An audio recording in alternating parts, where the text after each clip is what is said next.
N ക്രിയയാലല്ല നിന്ദയാൽ മാത്രം ഞാൻ ഇന്നു കുമ്പിടുന്നു. യേശു രാജാവിനു സ്തുതി, രാജാവിനു സ്തോത്രം, ഉന്നതങ്ങളിൽ സ്തുതി. സൃഷ്ടികൾ വാഴ്ത്തട്ടെ, ശുദ്ധർ വണങ്ങട്ടെ ഉന്നതനാം യേശുവേ. യേശു രാജാവിനു സ്തുതി, രാജാവിനു സ്തോത്രം, ഉന്നതങ്ങളിൽ സ്തുതി. സൃഷ്ടികൾ വാഴ്ത്തട്ടെ, ശുദ്ധർ വണങ്ങട്ടെ ഉന്നതനാം യേശുവേ. വൻ പാപഭാരമെല്ലാം നിൻ കൃപയാൽ നീക്കിയല്ലോ. വൻ പാപഭാരമെല്ലാം നിൻ കൃപയാൽ നീക്കിയല്ലോ. നിന്ദിതനാമന്റെ ശാപങ്ങൾ നീ നീക്കി നിൻ മകനാക്കിയല്ലോ. നിന്ദിതനാമന്റെ ശാപങ്ങൾ നീ നീക്കി നിൻ മകനാക്കിയല്ലോ. യേശു രാജാവിനു സ്തുതി, രാജാവിനു സ്തോത്രം, ഉന്നതങ്ങളിൽ സ്തുതി. സൃഷ്ടികൾ വാഴ്ത്തട്ടെ, ശുദ്ധർ വണങ്ങട്ടെ ഉന്നതനാം യേശുവേ. യേശു രാജാവിനു സ്തുതി, രാജാവിനു സ്തോത്രം, ഉന്നതങ്ങളിൽ സ്തുതി. സൃഷ്ടികൾ വാഴ്ത്തട്ടെ, ശുദ്ധർ വണങ്ങട്ടെ ഉന്നതനാം യേശുവേ. വൻതുമ്പ നേരത്തിലും എന്നെ പിരിയുകില്ല. വൻതുമ്പ നേരത്തിലും എന്നെ പിരിയുകില്ല. എന്നെ നടത്തുന്നോൻ എന്നെന്നും കൂടുള്ളോൻ, നിൻ സ്നേഹം അഗാധമേ. എന്നെ നടത്തുന്നോൻ എന്നെന്നും കൂടുള്ളോൻ, നിൻ സ്നേഹം അഗാധമേ. യേശു രാജാവിനു സ്തുതി, രാജാവിനു സ്തോത്രം, ഉന്നതങ്ങളിൽ സ്തുതി. സൃഷ്ടികൾ വാഴ്ത്തട്ടെ, ശുദ്ധർ വണങ്ങട്ടെ ഉന്നതനാം യേശുവേ. യേശു രാജാവിനു സ്തുതി, രാജാവിനു സ്തോത്രം, ഉന്നതങ്ങളിൽ സ്തുതി. സൃഷ്ടികൾ വാഴ്ത്തട്ടെ, ശുദ്ധർ വണങ്ങട്ടെ ഉന്നതനാം യേശുവേ. ലോകത്തിൻ ഇമ്പദുഃഖം ക്രൂശിൽ ചുമന്നൊഴിച്ചു. ലോകത്തിൻ ഇമ്പം ദുഃഖം ക്രൂശിൽ ചുമന്നൊഴിച്ചു. നിന്നാമം എന്നെന്നും വാഴ്ത്തി വണങ്ങിടും യേശുവിൻ പാദത്തിങ്കൽ. നിന്നാമമെന്നെന്നും വാഴ്ത്തി വണങ്ങിടും യേശുവിൻ പാദത്തിങ്കൽ. യേശു രാജാവിനു സ്തുതി, രാജാവിനു സ്തോത്രം, ഉന്നതങ്ങളിൽ സ്തുതി. സൃഷ്ടികൾ വാഴ്ത്തട്ടെ, ശുദ്ധർ വണങ്ങട്ടെ ഉന്നതനാം യേശുവേ. യേശു രാജാവിനു രാജാവിനു സ്തോത്രം, ഉന്നതങ്ങളിൽ സ്തുതി. സൃഷ്ടികൾ വാഴ്ത്തട്ടെ, ശുദ്ധർ വണങ്ങട്ടെ ഉന്നതനാം യേശുവേ. എബ്രായർ 11 അധ്യായം അതിൻ്റെ 22, 23, 24, 25, 26, 27 വരെ വായിക്കുമ്പോൾ വായിച്ചേ. 29 വരെ വായിച്ചേ. എബ്രായർ ലേഖനം 11 അധ്യായം അതിൻ്റെ 23 മുതൽ വായിച്ചേ 29 വരെ. വിശ്വാസത്താൽ മോശയുടെ ജനനത്തിങ്കൽ ശിശു സുന്ദരൻ എന്ന് അമ്മയപ്പന്മാർ കണ്ടു. രാജാവിന്റെ കൽപ്പന ഭയപ്പെടാതെ അവനെ 3 മാസം ഒളിപ്പിച്ചു വെച്ചു. വിശ്വാസത്തിൽ മോശ താൻ വളർന്നപ്പോൾ പാപത്തിന്റെ തൽക്കാല ഭോഗത്തെക്കാളും കണ്ടോ, മോശ പാപത്തിന്റെ തൽക്കാല ഭോഗത്തെക്കാളും ജനത്തോട് കൂടെ. നമുക്കറിയാം മോശ ആരെന്ന് നമുക്ക് നല്ലവണ്ണം അറിയാം. പഴയ നിയമ കാലഘട്ടത്തിൽ ഇസ്രായേൽ മക്കളെ രക്ഷിക്കാൻ വേണ്ടി ഫറവോന്റെ കൊട്ടാരത്തിനകത്ത് ആരെയാ പറഞ്ഞയച്ചേ? മോശയെ പറഞ്ഞയച്ചു അല്ലേ? ഹല്ലേലൂയ. നമുക്ക് നല്ലവണ്ണം അറിയാം മോശയുടെ ജനനം എങ്ങനെയെന്നറിയാം. പുറപ്പാട് പുസ്തകത്തിനകത്തുണ്ട്. ആരംഭ അധ്യായം മുതൽ വായിച്ചു വരുമ്പോൾ പുറപ്പാട് പുസ്തകത്തിനകത്തുണ്ട്. മോശയുടെ ജനനം എങ്ങനെയെന്നറിയാം, മോശയുടെ വളർച്ച എങ്ങനെയെന്നറിയാം, മോശ എന്തായി മാറിയെന്ന് നമുക്കെല്ലാം അറിയാമെന്നുള്ളതാണ്. പക്ഷെ ഞാൻ പറയട്ടെ, ഈ മോശ ദൈവത്തിന് സ്തോത്രം, ഹല്ലേലൂയ, ആ വാക്യത്തിൽ എഴുതിയിരിക്കുന്നു. ഒന്നുകൂടെ വായിച്ച് ഇപ്പോൾ വാക്യം വായിച്ചേ. വിശ്വാസത്തിൽ മോശയുടെ ജനനത്തിങ്കൽ ശിശു സുന്ദരൻ എന്ന് അമ്മയപ്പന്മാർ കണ്ടു. രാജാവിന്റെ കൽപ്പന ഭയപ്പെടാതെ. രാജാവിന്റെ കൽപ്പന എന്തായിരുന്നു? രാജാവിന്റെ കൽപ്പന കൊല്ലണമെന്നായിരുന്നു. പക്ഷെ രാജാവിന്റെ കൽപ്പന ഭയപ്പെടാതെ അവനെ 3 മാസം ഒളിപ്പിച്ചു വെച്ചു. അടുത്തവര് വിശ്വാസത്താൽ മോശ താൻ വളർന്നപ്പോൾ കണ്ടോ, വളർന്നപ്പോൾ പാപത്തിന്റെ തൽക്കാല ഭോഗത്തെക്കാളും. കണ്ടോ, ഇന്ന് പാപത്തിന്റെ ഒരു തൽക്കാല ഭോഗമുണ്ട്. അത് കുറച്ചു നേരം മാത്രമുള്ള ഒരു ഭോഗമാണ് പാപം. പഴയ നിയമ വിശുദ്ധരായ മോശ എൻ്റെ അപ്പനെ രുചിച്ചറിഞ്ഞപ്പോൾ, എൻ്റെ അപ്പനെ അടുത്തറിഞ്ഞപ്പോൾ, എൻ്റെ അപ്പനെ കണ്ടുമുട്ടിയപ്പോൾ, ആ സാന്നിധ്യത്തിൽ നിറഞ്ഞപ്പോൾ, ആ ശക്തിയിൽ നിറഞ്ഞപ്പോൾ, ആ കൃപയിൽ നിറഞ്ഞപ്പോൾ, ആത്മാവിൽ നിറഞ്ഞപ്പോൾ, ആ മോശ എന്ന ദൈവഭക്തന് മനസ്സിലായി, സ്തോത്രം, ഹല്ലേലൂയ, പാപത്തിന്റെ തൽക്കാല ഭോഗത്തെക്കാളും ക്രിസ്തു യേശുവിൻ്റെ നിന്നയാണ് വലിയ ധനം. പാപം എനിക്ക് വേണ്ട, പാപ സ്വഭാവം എനിക്ക് വേണ്ട, എൻ്റെ അപ്പനായിട്ട് എനിക്ക് നിന്നാൽ മതി. ആ ക്രിസ്തുവിൻ്റെ നിന്നയാണ് വലിയ ധനം. കണ്ടോ, ദൈവത്തിന് സ്തോത്രം. വേദപുസ്തകം നമ്മൾ ധ്യാനിക്കുമ്പോൾ പുറപ്പാട് പുസ്തകം 2 അധ്യായം 10, 11 വാക്യം വായിക്കുമ്പോൾ വായിച്ചേ. 10 അധ്യായം പുറപ്പാട് പുസ്തകം 2 അധ്യായം അതിൻ്റെ 10, 11 വാക്യം വായിക്കുമ്പോൾ പൈതൽ വളർന്ന ശേഷം അവനെ ഫറവോന്റെ പുത്രിയുടെ അടുക്കൽ കൊണ്ടുപോയി. അവൻ അവൾക്ക് മകനായി. കണ്ടോ, അങ്ങനെയാണ് മകനായി അവിടെ ആയത്. ഫറവോന്റെ കൊട്ടാരത്തിനകത്ത് ഞങ്ങളുടെ പെട്ടകത്തിനകത്താക്കി മോശ എന്ന ഭക്തനെ വെള്ളത്തിനകത്ത് ഒഴുക്കിയില്ലേ. അപ്പോൾ സ്തോത്രം, ഫറവോന്റെ പുത്രി വരികയും അവൾ കണ്ടുമുട്ടുകയും അവൾ എടുക്കുകയും ബാക്കിയെല്ലാം നിങ്ങൾക്കറിയാം. അങ്ങനെ കൊട്ടാരത്തിനകത്ത് വളർന്നു. വായിച്ചേ. ഞാൻ അവനെ വെള്ളത്തിൽ നിന്ന് വലിച്ചെടുത്തു പറഞ്ഞ് അവളാണ് പേരിട്ടത്, മോശ എന്ന് പേരിട്ടു. ഇനി അപ്പോസ്തല പ്രവൃത്തികളുടെ പുസ്തകം 7 അധ്യായം അതിന്റെ 21, 22, 23, 24 വാക്യം വായിക്കുമ്പോൾ വായിച്ചേ. അപ്പോസ്തല പ്രവൃത്തികളുടെ പുസ്തകം 7 അധ്യായം അതിന്റെ 21, 22, 23, 24. പിന്നെ അവനെ പുറത്തിട്ടപ്പോൾ ഫറവോന്റെ മകൾ അവനെ എടുത്ത് തന്റെ മകനായി വളർത്തി. ഇത് ആര് പറയുന്നതാണ്? സ്തെഫാനോസിന്റെ പ്രസംഗമാണ്. വളർത്തി. മോശ മിസ്രയീമ്യരുടെ സകല ജ്ഞാനവും അഭ്യസിച്ചു വാക്കിലും പ്രവൃത്തിയിലും സമർത്ഥനായി തീർന്നു. അവന് 40 വയസ്സ് തികയാറായപ്പോൾ ഇസ്രായേൽ മക്കളായ തന്റെ സഹോദരന്മാരെ ചെന്ന് കാണണമെന്ന് മനസ്സിൽ തോന്നി. അവരിൽ ഒരുത്തൻ അന്യായം ഏൽക്കുന്നത് കണ്ടിട്ട് അവന് തുണനിന്നു. മിസ്രയീമിനെ അടിച്ചു കൊന്നു. പീഡിതന് വേണ്ടി പ്രതിക്രിയ ചെയ്തു.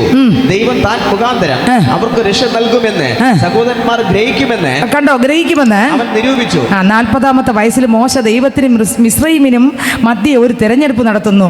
മിസ്രയീം തിരഞ്ഞെടുക്കുക എന്നാൽ ലോകത്തിന്റെ അധികാരം, ധനം, സുഖം എന്നിവയെ തിരഞ്ഞെടുക്കുക എന്നാണ്. മിസ്രയീമിനെ തിരഞ്ഞെടുക്കുക എന്ന് പറഞ്ഞാൽ ലോകത്തിലുള്ള സുഖങ്ങൾ, ലോകത്തിലുള്ള പേര്, ലോകത്തിലുള്ള പ്രശസ്തി, ലോകത്തിലുള്ള ഇതെല്ലാം എന്നാൽ ഇവയെല്ലാം ഉപേക്ഷിച്ച് മിസ്രയീമിന്റെ അടിമകളായിരിക്കുന്ന ദൈവജനത്തോടുകൂടെ കഷ്ടം അനുഭവിക്കുന്ന തിരഞ്ഞെടുക്കുക എന്നായിരുന്നു ആരുടെ ഇഷ്ടം? കണ്ടോ, സ്തോത്രം. അവിടെ അന്നത്തെ കാലത്ത് ഇസ്രായേൽ മക്കൾ അവിടെ നുകത്തിനകത്ത് കിടക്കുകയാണ്. ആ നുകത്തിനകത്ത് കിടക്കുന്ന ഇസ്രായേൽ മക്കളെ കർത്താവിലേക്ക് കൊണ്ടുവരണമെന്നായിരുന്നു ആരുടെ ഇഷ്ടം? തിരഞ്ഞെടുക്കണം. ആ ഒരു ഇഷ്ടമായിരുന്നു മോശയുടെ ഇഷ്ടം. അപ്പോൾ ആ ഫറവോൻ്റെ കൊട്ടാരത്തിനകത്തുള്ള നന്മകളെ എല്ലാം ഉപേക്ഷിച്ച് മിസ്രൈമിൽ അടിമകളായിരിക്കുന്ന ദൈവജനത്തോടുകൂടെ കഷ്ടം അനുഭവിക്കുന്നവർ തിരഞ്ഞെടുക്കുക എന്നതാണ് ഈ വചനം കൊണ്ട് അർത്ഥമാക്കുന്നത്. ആ മനുഷ്യൻ ആ കഷ്ടതയേക്കാൻ കാരണം അവിടെ ആ നുഖത്തിനകത്ത് ആയിരിക്കുമ്പോൾ താൻ കൊട്ടാരത്തിനകത്ത് വലിയ ഇതിലാണ് ജീവിച്ചത്. എങ്ങനെ? എല്ലാ രീതിയിലും, ആഹാരത്തെ ആയിരുന്നാലും ജീവിതത്തിലായിരുന്നാലും എല്ലാത്തിലും സമർത്ഥനാണ്. പക്ഷേ തൻ്റെ കൂടെയുള്ള ദൈവജനം അവിടെ കിടന്ന് എന്ത് അനുഭവിക്കുകയാണ്? കഷ്ടത. മോശ ദൈവത്തെ തിരഞ്ഞെടുക്കുന്നു. മോശ ഈ മിസ്രൈമിലെ നന്മയേക്കാൾ, പേരിനേക്കാൾ, പ്രശസ്തിയേക്കാൾ, പദവിയേക്കാൾ യേശുവിനെ ആ മനുഷ്യൻ തിരഞ്ഞെടുത്തു. നിങ്ങൾക്ക് മനസ്സിലായോ? ഹല്ലേലൂയ. ഈ ലോകത്തിൽ രണ്ട് കാര്യങ്ങളുണ്ട്. ലോകത്തിലെ നന്മ വേണമെങ്കിൽ നമുക്ക് തിരഞ്ഞെടുക്കാം, ലോകത്തിലെ പദവിയെ തിരഞ്ഞെടുക്കാം, എന്നാൽ ആ തൊട്ടിപ്പുറത്ത് യേശുവിനെയും തിരഞ്ഞെടുക്കാം. ഹല്ലേലൂയ. ഒന്ന് ചിന്തിച്ചു നോക്കിയാൽ രണ്ട് നന്മയുണ്ട്. ഏത് മനുഷ്യന് വേണമെങ്കിൽ ഏതും തിരഞ്ഞെടുക്കാം. ഒന്ന്, ഈ ലോകത്തിലുള്ള സകല നന്മകളും. ലൂക്കോസിന്റെ സുവിശേഷം 4-ാം അധ്യായം വായിക്കുമ്പോൾ യേശുവിൻ്റെ മുൻപിൽ സാത്താൻ ചില നന്മകൾ നിരത്തി വെച്ചു. എന്നാൽ യേശു ക്രിസ്തു ലോകത്തിലുള്ളതോ സാത്താനിലുള്ളതോ തിരഞ്ഞെടുത്തില്ല. ആരെ തിരഞ്ഞെടുത്തു? ഈ ദൈവത്തെ തിരഞ്ഞെടുത്തു. ഇന്ന് എത്രയൊക്കെ മനസ്സിലാകുന്നു? ഹല്ലേലൂയ.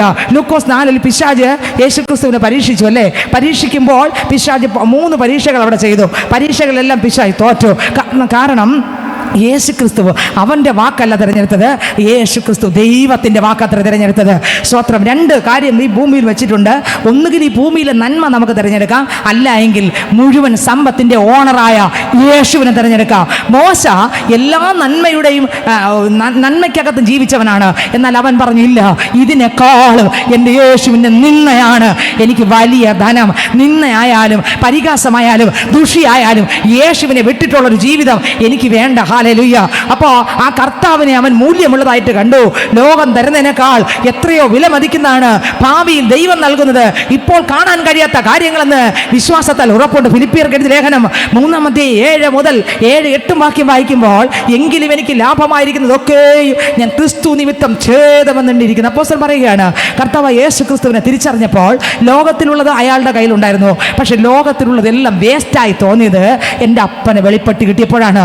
മോശ ഫറവോന്റെ കൊട്ടാരത്തിൽ സന്തോഷത്തോടെ ജീവിച്ചവനാണ്. മോശ എല്ലാം അനുഭവിച്ച് ജീവിച്ചവനാണ്. ഒന്നിനും കുറവില്ല. ജ്ഞാനവും കഴിവും അറിവും പക്വത എല്ലാം ഉണ്ട്. അങ്ങനെ ഇരിക്കുമ്പോൾ മോശ വളർന്നപ്പോൾ ആമേൻ അവിടുത്തെ മിസ്രൈമിലെ നന്മകളെക്കാൾ നല്ലത് ക്രിസ്തുവിൻ്റെ നിന്ന എന്ന് തിരിച്ചറിഞ്ഞു. യേശുവിനെ നോക്കുമ്പോൾ ലോകത്തിലുള്ള സകലതും പിശാച് കാണിച്ചു കൊടുത്തു. യേശു സാത്താൻ്റെ വാക്കുകൾ കേട്ടില്ല. അവൻ്റെ മുൻപിൽ ദൈവത്തെ മാത്രം യേശു ക്രിസ്തു അനുസരിച്ചു. കണ്ടോ? മോശ ദൈവത്തിൻ്റെ ആ കൃപയിൽ ആശ്രയിച്ചു, ദൈവത്തെ തിരഞ്ഞെടുത്തു. കൊട്ടാരം മോശ വിട്ടു, ലോക സുഖം മോശ വിട്ടു, യേശുവിനെ തിരഞ്ഞെടുത്തു. നിങ്ങൾക്ക് എത്രയൊക്കെ മനസ്സിലായെന്ന് എനിക്ക് അറിഞ്ഞുകൂടാ. 3-ാമത്തെ കാര്യം, അപ്പോസ്തലനാകുന്ന പൗലോസ് ലോകത്തിലുള്ള സകലതും ആ മനുഷ്യന് ഒരുപാട് പേരും പ്രശസ്തിയും കഴിവും പഠിത്തവും മിടുക്കും എല്ലാം ഉണ്ടായിരുന്നു. പക്ഷെ ക്രിസ്തുവിനെ അയാൾക്ക് വെളിപ്പെട്ട് കിട്ടിയപ്പോൾ ലോകത്തിലുള്ളതിനേക്കാൾ വലിയവനായ യേശുവിനെ കണ്ടപ്പോൾ ഹല്ലേലൂയ ആ യേശുവിലേക്ക് മാറി. വായിച്ചേ ഫിലിപ്പിയർക്ക് ലേഖനം 3-ാം അധ്യായം 7-8 വാക്യം വായിച്ചേ. എങ്കിലും എനിക്ക് ലാഭമായിരിക്കുന്നതൊക്കെയും ഞാൻ ക്രിസ്തു നിമിത്തം ഛേദമെന്നെണ്ണിയിരിക്കുന്നു. അത്രയുമല്ല എന്റെ കർത്താവായ ക്രിസ്തു യേശുവിനെ കുറിച്ചുള്ള പരിജ്ഞാനത്തിന്റെ ശ്രേഷ്ഠത നിമിത്തം ഞാൻ ഇപ്പോഴും എല്ലാം അപ്പോസ്തലൻ പറയുകയാണ്, ഇപ്പോഴും ഞാൻ എല്ലാം ഛേദമെന്നെണ്ണുന്നു. അടുത്ത് ഞാൻ ക്രിസ്തുവിനെ നേടേണ്ടതിനും ന്യായപ്രമാണത്തിൽ നിന്നുള്ള. കണ്ടോ? എനിക്ക് ക്രിസ്തുവിനെ നേടിയാൽ മതി. കണ്ടോ? ക്രിസ്തു എന്ന സമ്പത്ത് പോലെ വേറെ ഒന്നുമില്ല. പാട്ടുകാരൻ പാടി, എൻ്റെ സമ്പത്തെന്നു ചൊല്ലുവാൻ വേറെയില്ലൊന്നും, യേശു മാത്രം സമ്പത്താകുന്നു. എൻ്റെ സമ്പത്തെന്നു ചൊല്ലുവാൻ വേറെയില്ലൊന്നും, യേശു മാത്രം സമ്പത്താകുന്നു. ഹല്ലേലൂയ. അപ്പോൾ മോശയുടെ മുൻപിൽ ഫറവോന്റെ കൊട്ടാരവും പേരും പ്രശസ്തിയും കഴിവും ജ്ഞാനവും വിലയും നിലയും എല്ലാം ഉണ്ടായിരുന്നപ്പോൾ, എന്നാൽ മോശ അത് തിരഞ്ഞെടുക്കാതെ അതിനെ വിട്ടിട്ട് ആരെ തിരഞ്ഞെടുത്തു? യേശു ക്രിസ്തുവിനെ തിരഞ്ഞെടുത്തു. ഹല്ലേലൂയ. നിങ്ങൾ ഏത് തിരഞ്ഞെടുക്കും? 2, യേശുക്രിസ്തുവിനെ പോലും പച്ചമരത്തോട് ഇങ്ങനെ ചെയ്തെങ്കിൽ ഉണങ്ങിയതിനോട് എത്ര അധികം. യേശുക്രിസ്തുവിനോട് പിശാച് കൊണ്ടുപോയി പരീക്ഷിച്ചപ്പോൾ ഇത് എന്നെ വീണ് തൊഴുതാൽ മുഴുവനും കാണിച്ചു കൊടുത്തിട്ട് പറഞ്ഞു, നിനക്ക് ഇതെല്ലാം തരാം. യേശുക്രിസ്തു അവനെ തൊഴുതില്ല, ദൈവത്തെ മാത്രം വണങ്ങി. ഹല്ലേലൂയ. പിശാചിനെ അമ്പേ പരാജയപ്പെടുത്തി. പിശാചിനെ അല്ല ദൈവം നോക്കിയത്, യേശു നോക്കിയത് ലോകത്തെ അല്ല നോക്കിയത്, തൻ്റെ പിതാവ് തന്നോട് എന്ത് പറയും. ഹല്ലേലൂയ.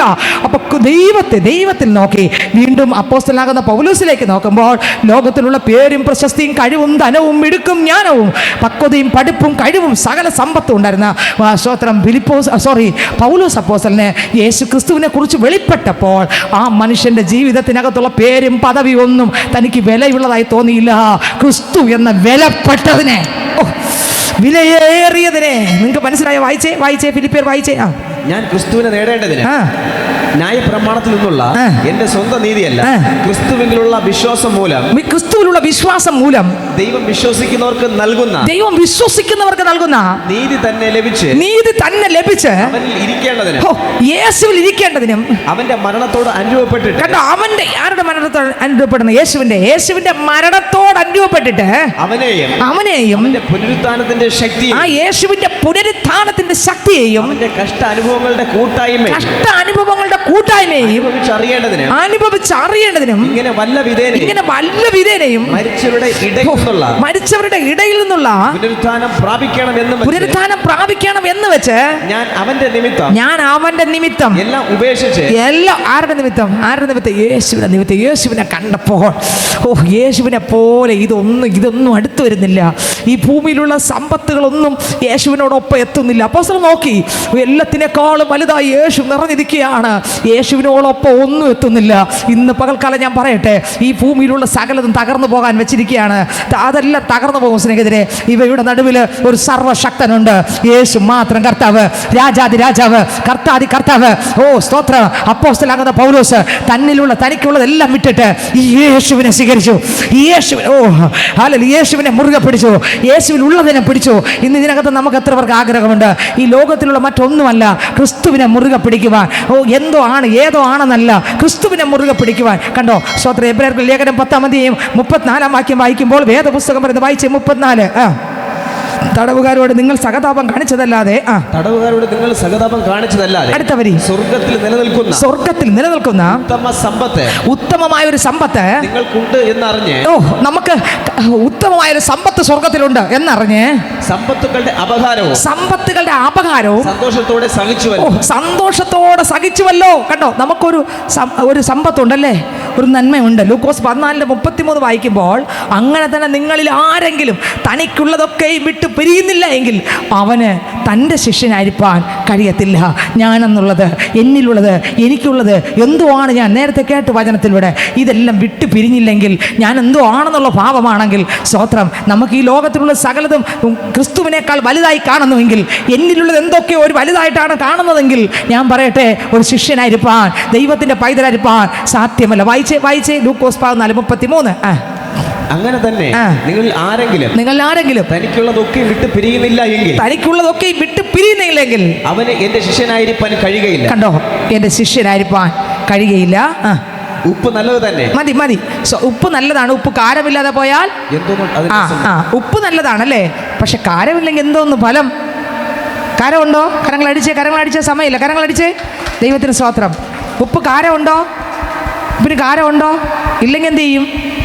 ചവിട്ടും. ഉപ്പിന് കാരമുണ്ടോ? ഇല്ലെങ്കിൽ എന്ത് ചെയ്യും? വചനം കേൾക്കുമ്പോൾ കുത്തുകിട്ടും. ഉപ്പിന് കാരമുണ്ടോ? നിങ്ങൾക്ക് മനസ്സിലായോ? ഉപ്പിന് കാരമുണ്ടോ? നമ്മളാകുന്ന ഉപ്പിന് കാരമുണ്ടോ? കാരമില്ലെങ്കിൽ ഒരു പ്രയോജനവും ഇല്ല. നമ്മൾ ഉപ്പാക്കിയിരിക്കുന്നു.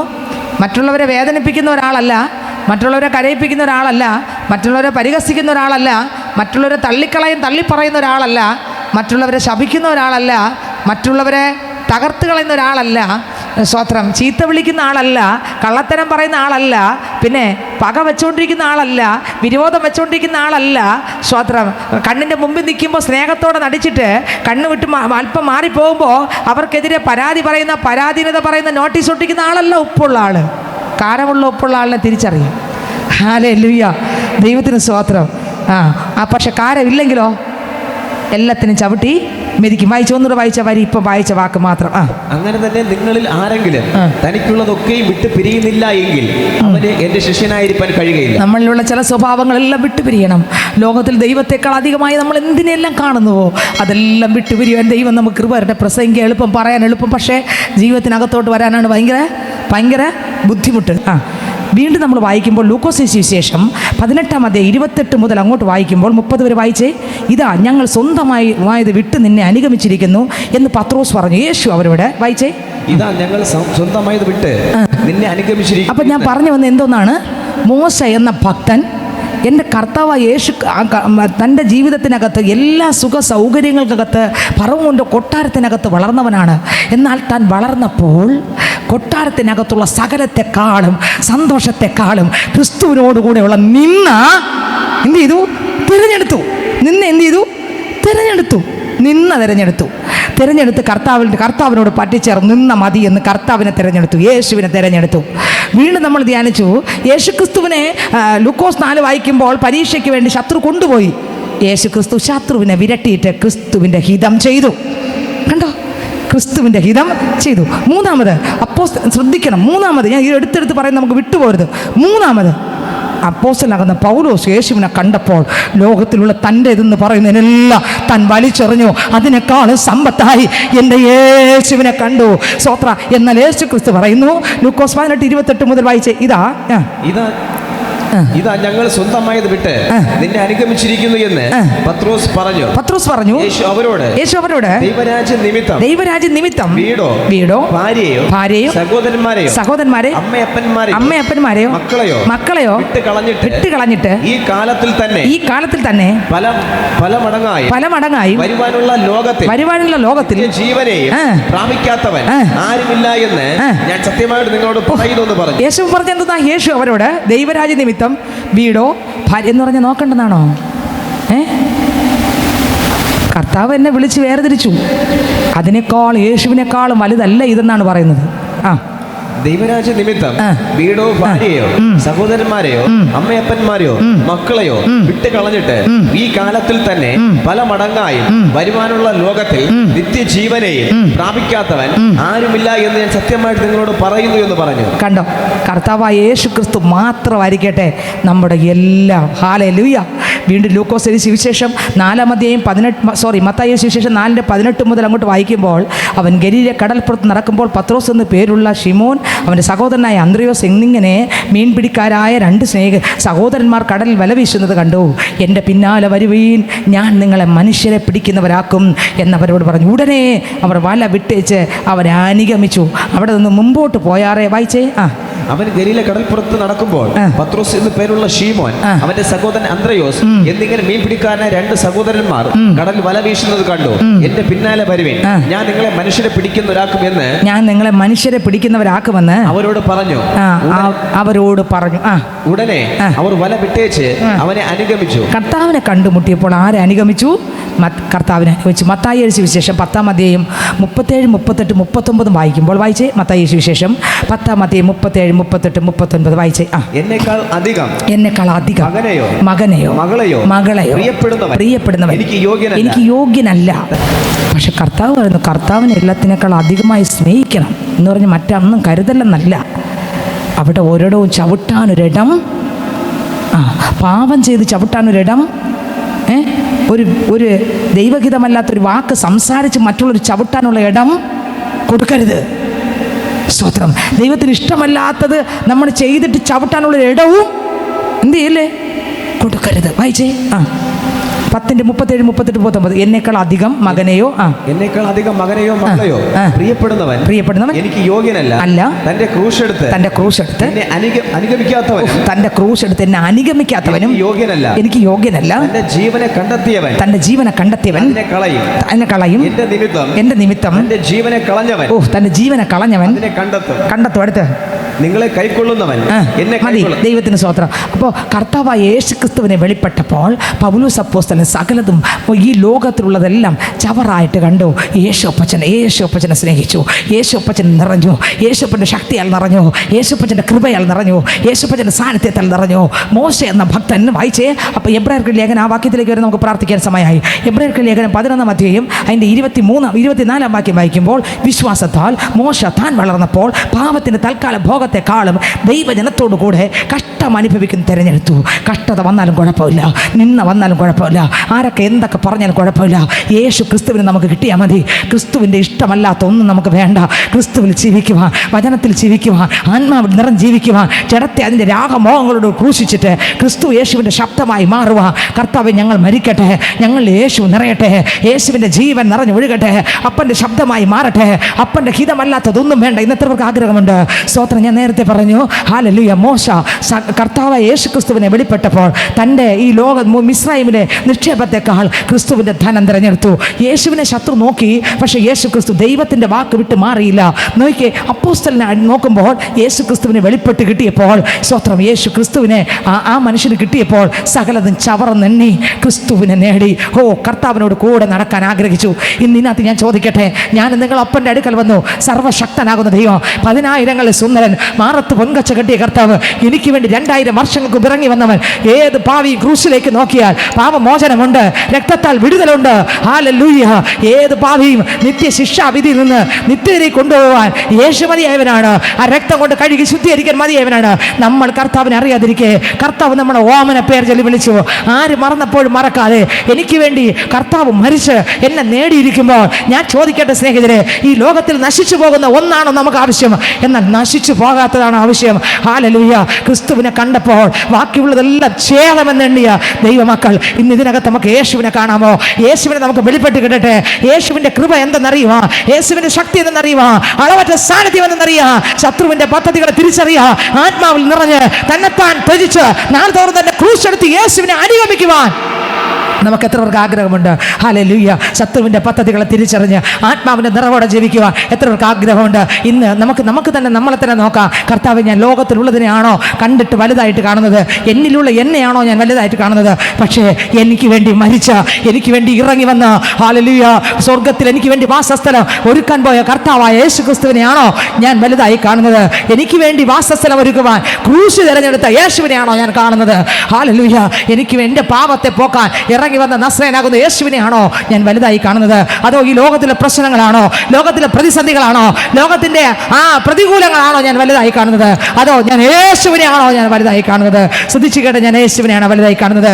ഇതിനകത്ത് 3 കാര്യം നമ്മൾ ധ്യാനിച്ചു. അവിടെ എല്ലാം ദൈവത്തെ, ദൈവഹിതത്തെ, ദൈവ ഇഷ്ടത്തെ, ദൈവത്തിൻ്റെ പദ്ധതികളെ കണ്ടു. മോശയെക്കുറിച്ച് ഒന്നുകൂടെ ഞാൻ വായിച്ച് പ്രാർത്ഥിക്കാൻ പോകുന്നു. ദൈവത്തിന് സ്തോത്രം. അതിനകത്ത് 24, വിശ്വാസത്താൽ മോശ താൻ വളർന്നപ്പോൾ പാപത്തിൻ്റെ തൽക്കാല ഭോഗത്തെക്കാളും ദൈവജനത്തോടു കൂടെ പാപത്തിൻ്റെ തൽക്കാല ഭോഗത്തെക്കാളും, നമുക്ക് പാപത്തിൻ്റെ തൽക്കാല ഭോഗം വേണ്ട, ഭോഗത്തെക്കാളും ദൈവജനത്തോടു കൂടെ കഷ്ടം അനുഭവിക്കുന്ന തിരഞ്ഞെടുത്തു. ഈ വചനം നമ്മുടെ ജീവിതത്തിനകത്ത് വലിയൊരു മാറ്റം വരട്ടെ.